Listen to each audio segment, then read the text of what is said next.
गुढीपाडव्याच्या तुम्हा सर्वांना मनापासून हार्दिक शुभेच्छा। आपल्यापैकी बरेच जणांना गुढीपाडव्याचं महत्त्व आणि त्याबद्दलची माहिती नक्कीच असेल, पण ज्यांना माहित नाही त्यांनी हा व्हिडिओ नक्की पहा। गुढीपाडवा हा सण महाराष्ट्रामध्ये मोठ्या प्रमाणात साजरा केला जातो आणि आजच्या दिवशी नवीन वर्षाची देखील सुरुवात होते। हिंदू कालदर्शिकेप्रमाणे चैत्र शुद्ध प्रतिपदेला म्हणजेच वसंत ऋतूच्या पहिल्या दिवशी गुढीपाडवा हा सण साजरा केला जातो। पारंपरिक वेशभूषा करून, घरोघरी गुढी उभारून, गोड पदार्थ करून आणि शोभायात्रा काढून गुढीपाडवा हा सण साजरा केला जातो। पण गुढीपाडवा मागचा इतिहास काय आहे हे देखील जाणून घेणं तेवढंच गरजेचं आहे। हा सण साजरा करण्यामागे तुम्हाला अनेक पौराणिक कथा सांगितल्या जातील।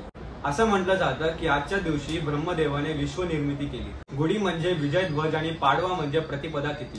गुढीपाडवा या सणाला नैसर्गिक दृष्टीने खूप महत्त्व आहे। चैत्र महिन्यापासून वसंत ऋतूची सुरुवात होऊन वातावरणात बदल होतो। जुनी वाळलेली पाने गळून झाडांना नवीन पालवी फुटते। आजच्या दिवशी घरोघरी अनेक गोड पदार्थ बनवले जातात, जसे की आमरसपुरी आणि श्रीखंडपुरी। जय महाराष्ट्र।